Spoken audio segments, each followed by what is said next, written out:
हमारे पास ये जो हुक्स लॉ था ना, ये काम करना छोड़ गया। फिर हमारे पास न्यूटन साहब ने एक नया लॉ दिया जिसको हम कहते हैं Newton's law of viscosity. Newton's law of viscosity, ये न्यूटन साहब ने नया लॉ दिया था। अब हमारे पास जो न्यूटन था ना, उसने बहुत सारी चीज़ों पे काम किया था। उसने लॉ ऑफ मोशन भी हमें दिए, न्यूटन्स के जो सबसे बेहतरीन लॉ थे। उसने लॉ ऑफ ग्रेविटेशन हमें दिया कि जो हम ग्रेविटी से रिलेटेड जो है ना, किस तरह दो हैवी बॉडीज़ के दरमियान जो बड़े बड़े सियारे हैं, सितारे हैं, उनके दरमियान डिस्टेंस फाइंड कर सकते हैं, उनका मैस फाइंड कर सकते हैं, और उसके अलावा वहाँ पे जी की वैल्यू फाइंड कर सकते हैं। उसके अलावा हम टाइम लैप्स फाइंड कर सकते हैं, और बहुत सारी चीज़ों पे इसने काम किया। उसने स्पीड ऑफ साउंड हमें मैयर करके दी, स्पीड ऑफ साउंड के बारे में बताया, लाइट की प्रॉपर्टीज़ के बारे में इसने हमें बताया। उसके अलावा इसने स्पीड ऑफ लाइट के बारे में हमें बताया, लॉ ऑफ मोशन के बारे में, बहुत सारी चीज़ों के बारे में बताया। इसीलिए इसे सबसे ज़्यादा जीनियस साइंटिस्ट कहते हैं। इसके अलावा हमें इसने लॉ ऑफ विस्कोसिटी भी दिया था, एक लॉ ऑफ विस्कोसिटी था। अब जिस तरह हुक्स का लॉ था ना, हुक्स ने बेसिकली ना न्यूटन्स का लॉ ही कॉपी किया था। न्यूटन्स ने क्या कहा? न्यूटन्स ने ये कहा कि अगर आप किसी चीज़ पे जितनी फोर्स लगाएंगे तो वो चीज़ उतनी ज़्यादा डिफॉर्म होगी। जो हुक्स ने बाद में कहा सॉलिड से रिलेटेड, क्योंकि सॉलिड हमें इजीली पता लगता है ना, इसीलिए हम सॉलिड के जो हुक्स ला वो इजीली समझ जाते हैं। यानी स्प्रिंग है, ज़्यादा खींचोगे तो ज़्यादा वो खुलेगा और कम खींचोगे तो कम खुलेगा। हुक्स ला हम इजीली अंडरस्टैंड कर जाते हैं। लेकिन चूंकि सॉलिड पे, लिक्विड पे जब हम फोर्स लगा रहे थे ना, वो फोर्स हमें नज़र नहीं आ रही होती। लिक्विड एक अपनी शेप चेंज कर लेते हैं, जगह चेंज कर लेते हैं। इसीलिए हमारे पास जो है ना, जो न्यूटन्स का लॉ ऑफ विस्कोसिटी, उसको पढ़ने में थोड़ी डिफिकल्टी आती थी और इतना लोग अंडरस्टैंड नहीं कर पाए। लेकिन ये जो 19वीं सेंचुरी है, इसमें फिर जो है ना, लोगों को इसके इंपॉर्टेंस का पता लगा कि यार न्यूटन ने तो वाकई सही कहा था। तो अब हमारे पास जो न्यूटन्स लॉ ऑफ विस्कोसिटी वो हमें ये चीज़ें बताता था कि हमारे पास दो किस्म के फ्लूइड्स होते हैं। न्यूटन ने सबसे पहले ये बताया कि एक हमारे पास जो फ्लूइड होता है उसको हम कहते हैं न्यूटोनियन फ्लूइड, न्यूटोनियन फ्लो या फ्लूइड्स, और दूसरा हमारे पास होता है नॉन न्यूटोनियन फ्लो। अब न्यूटोनियन फ्लो का क्या मतलब है, नॉन न्यूटोनियन फ्लो का क्या मतलब है? न्यूटोनियन फ्लो का मुराद ये है कि ऐसा फ्लूइड जिसकी विस्कोसिटी टाइम के साथ चेंज ना हो। आप फोर्स अप्लाई करते जाएं करते जाएं करते जाएं करते जाएं, उसकी विस्कोसिटी चेंज ही ना हो, ऐसे फ्लूइड को हम कहते हैं न्यूटोनियन फ्लूइड, न्यूटोनियन फ्लूइड। अब मिसाल के तौर पर पानी है, आपने पानी लिया, आप पानी को एक कंटेनर से दूसरे कंटेनर में डालें, दूसरे कंटेनर से तीसरे कंटेनर में डालें, या उसमें हाथ डाल के घुमाते रहे घुमाते रहे घुमाते रहे, आप क्या कर रहे हैं? आप फोर्स लगा रहे हैं, स्ट्रेस लगा रहे हैं अपने, लेकिन उसकी विस्कोसिटी चेंज नहीं होगी। ये नहीं होगा कि आप फ्लूइड में हिलाते जाएंगे लाते जाएंगे लाते जाएंगे, उसके बाद क्या करें, आप दूसरे कंटेनर में डालेंगे तो वो कम स्पीड से फ्लो करेगा या ज़्यादा स्पीड से फ्लो करेगा, इस तरह नहीं होगा। यानी उसकी विस्कोसिटी सेम रह रही है। इसी तरह आप क्या करें, कोई आप शरबत वगैरह ले लें, कोई कोल्ड ड्रिंक्स ले लें, उन कोल्ड ड्रिंक के साथ भी बिल्कुल इसी तरह करें तो बिल्कुल यही सेम सिचुएशन क्रिएट होगी, यानी उनकी विस्कोसिटी चेंज ही नहीं होगी। तो इस किस्म के फ्लूइड्स को हम कहते हैं न्यूटोनियन फ्लूइड्स या न्यूटोनियन फ्लो कहते हैं, उनकी जो फ्लो होती है। ठीक है। अब हमारे पास दूसरा होता है non Newtonian flow. Non Newtonian fluid वो होता है कि जिसकी विस्कोसिटी चेंज हो जाती है। मिसाल के तौर पे आपने क्या लिया, आपने ले लिया कोई वैक्स वगैरह ले लें या पेंट ले लें। पेंट में क्या करते हैं, पेंट शुरू में जब आप हिलाना स्टार्ट करते हैं, पेंट को आप डंडा उसमें मारते रहते ये चूना जब हम घरों में करते हैं तो शुरू में वो बहुत ही हार्ड फ्लो कर रहा था, बहुत ज़्यादा हार्ड।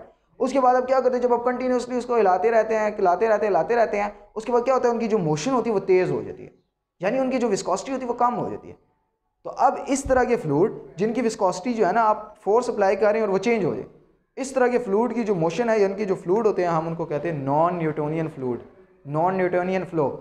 तो अब चूँकि एक ही वीडियो में हम इतनी सारी चीज़ों को कवर नहीं कर सकते, तो हमारी पूरी कोशिश होगी कि हम न्यूटोनियन फ्लूइड पे अलहदा बनाएं, नॉन न्यूटोनियन फ्लूइड पे अलहदा बनाएं, और सारी चीज़ों पे इनकी जो आगे टॉपिक्स हैं उन सारी चीज़ों पे हम अलग-अलग इंशाल्लाह वीडियो बनाएंगे। तो हमारे पास जो न्यूटोनियन फ्लो होता है वो हमने देख लिया कि न्यूटोनियन फ्लो हमारे पास स्पेसिफिकली किस चीज़ों से रिलेटेड होता है। हमारे पास न्यूटोनियन फ्लो लिक्विड से रिलेटेड होता है, और हमारे पास जो हुक्स लॉ था स्पेसिफिकली सॉलिड से रिलेटेड था। सॉलिड्स पे हमने फोर्स अप्लाई की और हमारे पास ये सारी चीज़ें सिचुएशन क्रिएट हुई है। अब हमें पता है कि हम पहले सॉलिड से रिलेटेड पढ़ रहे थे कि लिक्विड में असल में फ्लूइड फ्लो कैसे करते हैं। अब मिसाल के तौर पे ये हमारे पास कोई पाइप है, ये हमारे पास कोई पाइप था, ये पाइप है कोई, अब इसके अंदर ना फ्लूइड फ्लो कर रहा है, ये लिक्विड कोई फ्लो कर रहा है। हमें पता है कि जो लिक्विड फ्लो करता है ना, तो लिक्विड जो है ना इमेजिनरी लाइंस हम बना लेते हैं कि लिक्विड जो है ना स्ट्रेट लाइन में फ्लो करता है, उनमें डिफरेंट टाइप्स की लेयर्स बनती है और ये लेयर आपस में एक दूसरे के ऊपर स्लिप कर रही होती हैं। ये मिसाल के तौर पे एक पाइप था वगैरह था, उसके अंदर जो है ना लिक्विड फ्लो कर रहा है, कोई भी लिक्विड है, वाटर हम कह सकते हैं, उनके दरमियान डिफरेंट लेयर्स बनी है। क्यों ये फ्लो करता है? क्योंकि एक लेयर दूसरे लेयर के ऊपर फ्लो करती है, स्लिप करती है। हमें जो है ना ये बेसिक कंसेप्ट पता है। और जो हमारे पास नॉन जो न्यूटोनियन फ्लो होता है उसके लिए ये शर्तें भी होती है कि ये फ्लूइड नॉन विस्कस होना चाहिए थोड़ा सा, और स्ट्रीम लाइन शेप में इसको फ्लो करना चाहिए, जो हमने फ्लूइड डायनामिक्स में पढ़ा हुआ है। अब हमारे पास मिसाल के तौर पे हम निकालना चाहते हैं कि यार एक फ्लूइड है उसकी विस्कोसिटी कितनी है, या एक फ्लूइड है उस पर हम स्ट्रेस लगा रहे हैं तो उसमें जो स्ट्रेन है वो क्यों नहीं आ रही, उसकी शेप क्यों नहीं चेंज हो रही, डिफॉर्मिटीज़ क्यों नहीं आ रही, वगैरह वगैरह। हम ये चीज़ें चेक करना चाहते हैं। अब जब हम फोर्स लगाते हैं ना, फोर्स हम दो तरीक़ों से लगा सकते हैं। एक फोर्स हम उसके ऊपर परपेंडिकुलरली लगा दें, एक फोर्स हम किसी खास एंगल से लगाए जिसे टेंजेनियल फोर्स कहते हैं, एक टेंजेंट की तरह हम उसके ऊपर फोर्स लगाएं। तो हम जो परपेंडिकुलर फोर्स लगाते हैं ना, परपेंडिकुलर फोर्स है उसमें किसी किस्म को कोई असर नहीं पड़ता। लेकिन जब हम टेंजेंट फोर्स लगाते हैं यानी किसी खास एंगल से उसके ऊपर फोर्स लगा रहे होते हैं तो उनकी जो लिक्विड की थोड़ी सी प्रॉपर्टीज़ है वो थोड़ी सी चेंज हो जाती हैं। तो हम थोड़ी सी डेरिवेशन इसकी प्रूफ करने लगे हैं। हमारे पास मिसाल के तौर पे एक लेयर ये है फ्लूइड की, एक लेयर ये है। हम स्पेसिफिकली कहते हैं, हम कहते हैं कि इन दोनों के दरमियान जो डिस्टेंस है वो डेल्टा डी है, यानी ये एक इन दोनों के दरमियान जो डिस्टेंस है d2 - d1 वो हमारे पास डेल्टा डी है। और ये जो है ना लेयर के अंदर जो फ्लूइड है किसी खास वेलोसिटी से ट्रैवल कर रहा है, मिसाल के तौर पे ये v2 से कर रहा है, ये v1 से कर रहा है, तो इन दोनों के दरमियान जो वेलोसिटी का डिफरेंस है वो हमारे पास है डेल्टा वी।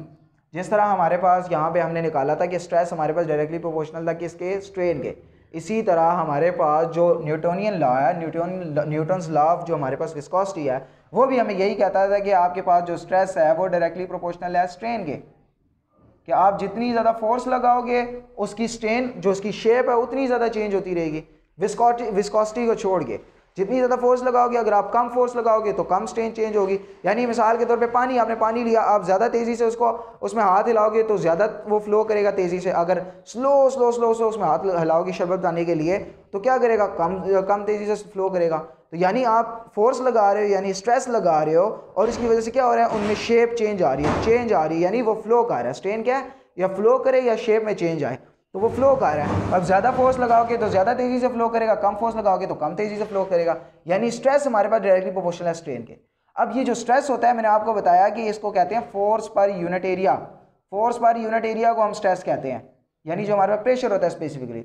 और जो स्ट्रेन होता है, ये हमारे पास स्ट्रेन क्या है, हमारे पास जैसे वहाँ पे हमारे पास स्ट्रेन था change in length over original length, जो ओरिजिनल लेंथ होती है उसमें जो चेंज आई है उससे हम डिवाइड करवा दें तो हमारे पास स्ट्रेन निकल आती है। इसी तरह चूंकि यहाँ पे चेंज इन लेंथ का चक्कर ही कोई नहीं है, ना कोई वॉल्यूम का चक्कर है, यहाँ पे इनके दरमियान डिस्टेंस और वेलोसिटी है, तो यहाँ पे जो है ना हम शेयर रेट निकालते हैं। शेयर रेट से क्या मुराद होता है कि हमारे पास जो डेल्टा वी होता है इसको हम डिवाइड करा देते हैं डेल्टा डी के साथ, यानी हम इसको delta V by delta D को हम एक किस्म का स्ट्रेन कह सकते हैं। यार मैं आपको ये थोड़ी सी कंसेप्ट की टर्मिनोलॉजीज है, मैं आपको ये क्लियर करवा देता हूँ ताकि आपको जो है ना आगे किसी कन्फ्यूजन ना हो। देखिए जब ये हम सॉलिड से रिलेटेड बात करते हैं ना, और मैं लिक्विड से रिलेटेड मैं आपको एक ग्राफ टाइप का बनवा देता हूँ कि जब हम सॉलिड से रिलेटेड बात करते हैं ना, तो जब हम फोर्स लगाते हैं उसको हम सिर्फ स्ट्रेस कहते हैं, स्ट्रेस, बस किसी किस्म का स्ट्रेस कहते हैं। जब हम लिक्विड से रिलेटेड बात करते हैं, जब हम स्ट्रेस अप्लाई करते हैं उसे स्ट्रेस नहीं कहते, उसे हम शेयर स्ट्रेस कहते हैं। इसी तरह जब हमारे पास हम स्ट्रेस अप्लाई करते हैं तो उसमें जो चेंज आती है यानी डिफॉर्मेशन आती है, उसकी लेंथ में आए या जो है ना वॉल्यूम में आए, किसी चीज़ में आए, उसको हम स्ट्रेन कहते हैं। यानी उसमें जो है ना चेंज आ गई, किसी किस्म की भी चेंज आ गई है। और जो हमारे पास लिक्विड होता है, लिक्विड में जो है ना जब उसमें चेंज आती है तो उसे हम शेयर रेट कहते हैं। अब हम उसे स्ट्रेन नहीं कहते, अब हम उसे शेयर रेट कहते हैं, शेयर रेट। तो यहाँ पे हमारे पास जो स्ट्रेस होती है, हम जब स्ट्रेस और स्ट्रेन को फॉलो करते हैं तो स्ट्रेस को जो है ना, स्ट्रेस यहाँ पे भी हमारे पास फोर्स पर यूनिट एरिया होता है, यहाँ पे भी हमारे पास shear stress force per unit area होता है। लेकिन ये जो स्ट्रेन होती है ना, ये स्ट्रेन और शेयर रेट इन दोनों में थोड़ा सा फर्क होता है, क्योंकि स्ट्रेन से मुराद ये है कि आपने क्या किया, उसकी शेप को सिर्फ चेंज कर दिया बस।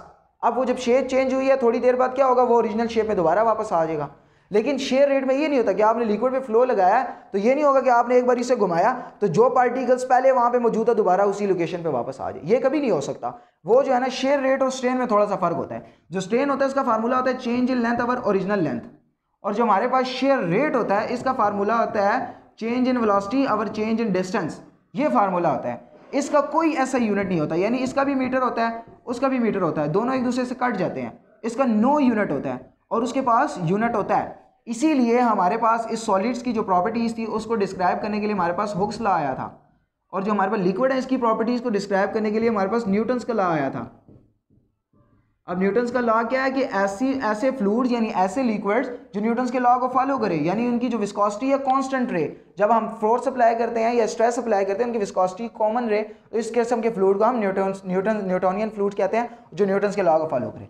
मैंने आपको बताया क्या है कि आपने किसी भी लिक्विड है उसके ऊपर किसी किस्म की फोर्स अप्लाई किया है, यानी प्रेशर अप्लाई किया, स्ट्रेस अप्लाई किया है। जैसे ही आपने स्ट्रेस अप्लाई किया तो उसमें क्या हुआ, थोड़ी सी डिफॉर्मेशन आई है, उसके अंदर शेयर रेट जनरेट हुआ है, यानी स्ट्रेन जनरेट हुई है, उनकी जो ओरिजिनल शेप है उसमें थोड़ी सी चेंजिंग आई है। तो वो जो स्ट्रेन क्रिएट हुई है या हमारे पास shear stress shear rate generate हुई है, उसको हम कहते हैं delta V by delta D, delta V by delta D.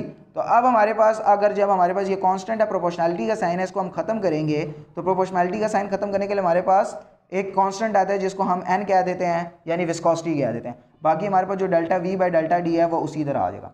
अब अगर हमने विस्कोसिटी की वैल्यू निकालनी है तो हम क्या करेंगे, जो डेल्टा वी इसके साथ मल्टीप्लाई हो रहा है जाके डिवाइड हो जाएगा, डेल्टा डी इसके साथ डिवाइड हो रहा है जाके मल्टीप्लाई हो जाएगा। तो हमारे पास क्या बन जाएगा, फोर्स डेल्टा डी, और इसी तरह हमारे पास ए के साथ आ जाएगा delta V is equal to हमारे पास विस्कोसिटी निकल आएगी।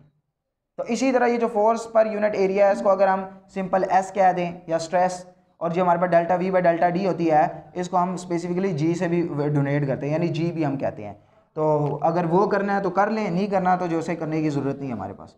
ठीक है, हमने सिंपल आपको क्या बताया, अभी मैं आपको दोबारा बता देता हूँ कि मैंने आपको किस तरह ये डेरिवेशन प्रूव करवाई है। हमारे पास जो है ना स्ट्रेस था, मैंने आपको बताया स्ट्रेस हमारे पास डायरेक्टली प्रोपोर्शनल आया शेयर रेट के, या जो हमारे पास स्ट्रेन होता है ये है शेयर रेट के। तो अब हमारे पास जो स्ट्रेस होता है उसकी वैल्यू होती है फोर्स पर यूनिट एरिया, यानी जो हमारे पास प्रेशर होता है, और शेयर रेट की वैल्यू होती है हमारे पास delta V by delta D. ये हमारे पास डायरेक्टली प्रोपोर्शनल, तो हमने डायरेक्टली प्रोपोर्शनल डाला, डायरेक्टली प्रोपोर्शनल का साइन खत्म किया, हमारे पास विस्कोसिटी कांस्टेंट में आया, delta V by delta D उसी तरह आ गया, डेल्टा डी को उधर भेजें, उधर जाके मल्टीप्लाई हो जाएगा, और ए के साथ हमारे पास डेल्टा वी कॉमन आ जाएगा। तो ये हमारे पास विस्कोसिटी से रिलेटेड आ गई कि हमने किसी चीज़ की विस्कोसिटी वगैरह भी निकालनी है तो किस तरह निकाल पाएंगे। मैं मोटा मोटा आपको दोबारा रिवाइज करवा देता हूँ। देखिए हमने रियोलॉजी में क्या स्टडी करनी होती है कि हमारे पास किस तरह जो फ्लूइड है वो फ्लो करते हैं, किस तरह फ्लूइड फ्लो करते हैं। अब मैंने आपको बताया जो फ्लूइड फ्लो करते हैं ना उसमें सॉलिड आते हैं और स्पेसिफिकली लिक्विड, इस चैप्टर में जो हमने पढ़ना है। अब आप मुझे बताएंगे कि सॉलिड तो फ्लो ही नहीं करते। हाँ, मैं आपको बताता हूँ कि अगर सॉलिड फ्लो नहीं कर पाते ना तो अगर हम उस पर फोर्स अप्लाई करें, फोर्स अप्लाई करने के बाद उनकी शेप चेंज हो जाए, अब उनकी जो शेप चेंज होती है या डिफॉर्मेशन होती है, हम उसी को जो है ना फ्लो कहते हैं। और जो लिक्विड्स होते हैं वो भी फ्लो कर पाते हैं। अब वो जो लिक्विड फ्लो करते हैं ना उनके लिए न्यूटन्स का लॉ आया था, Newton's law of viscosity. Newton's law of viscosity ये कहती थी कि अगर किसी चीज़ की विस्कोसिटी यानी चेंज नहीं होती, सेम रहती है, अगर हम फोर्स अप्लाई करें उस पर तो उसको हम न्यूटोनियन फ्लूइड कहते हैं या न्यूटोनियन फ्लो कहते हैं। और अगर किसी चीज़ के ऊपर आपने फोर्स अप्लाई किया है और उसकी विस्कोसिटी चेंज हो गई है, यानी आपके पास कंटेनर था, मैंने एग्जांपल दी, कंटेनर के अंदर आप क्या कर रहे थे, आपने एक कंटेनर के अंदर पानी लिया, दूसरे कंटेनर के अंदर आपके पास जो है ना पेंट था या कोई वैक्स थी, ग्लू था, कुछ भी था। आपने पानी वाले कंटेनर के अंदर भी हाथ मारना स्टार्ट किया और आपने जो ग्लू या वैक्स वाला कंटेनर था उसके अंदर भी हाथ मारना स्टार्ट किया और इसको जो है ना फ्लो कर रहे हैं, यानी हाथ घुमा रहे हैं ताकि उसको अच्छी तरह से घुमा सके, यानी स्ट्रेस अप्लाई कर रहे हैं। तो जब स्ट्रेस अप्लाई करें जो वाटर का फ्लो था वो उसी तरह होता रहेगा। आप ज़्यादा फोर्स लगाएंगे तो ज़्यादा तेज़ी से घूमेगा, कम फोर्स लगाएंगे तो कम तेज़ी से घूमेगा। लेकिन आप जो दूसरा एज ए रिजल्ट पेंट वाला है उसमें ज़्यादा फोर्स लगाएंगे वो कम तेज़ी से घूमेगा, यानी इतनी तेज़ी से नहीं घूमेगा। और जो दूसरा फ्लो है अगर आप जो है ना उसमें कम फ्लो लगाएंगे तो आपके पास जो है ना इतनी तेज़ी से नहीं घूम पाएगा, यानी उसकी विस्कोसिटी का चक्कर आ जाएगा। तो ऐसे फ्लो को न्यूटोनियन और नॉन न्यूटोनियन फ्लो भी हम कह सकते हैं। और इसके अलावा हमारे पास जो सॉलिड थे, सॉलिड को डिस्क्राइब करने के लिए हमारे पास हुक्स लॉ आया था। हुक्स लॉ ने हमें बताया कि अगर आप स्ट्रेस लगाएंगे तो स्ट्रेन आएगा, स्ट्रेन चेंज प्रोड्यूस होगा उसमें, और उसके बाद प्रोपोर्शनैलिटी कांस्टेंट खत्म करके उसने हमें यंग्स मॉड्यूलस का कॉन्सेप्ट दिया था। यहाँ पे हमने प्रोपोर्शनैलिटी खत्म किया, हमारे पास विस्कोसिटी का कॉन्सेप्ट आया, वहाँ पे हमारे पास यंग्स मॉड्यूलस का कॉन्सेप्ट आया। तो उम्मीद है कि हमारे पास जो रियोलॉजी से रिलेटेड जो बेसिक कॉन्सेप्ट थे ना वो हमने क्लियर कर दिए होंगे। अगर क्लियर नहीं हुए तो आगे जो हमारी सीरीज़ चलेगी इंशाल्लाह 4-5 वीडियो की, आपने वो देख लेनी है। इंशाल्लाह रियोलॉजी से रिलेटेड आपके कॉन्सेप्ट क्लियर हो जाए। ओके, अल्लाह हाफ़िज़।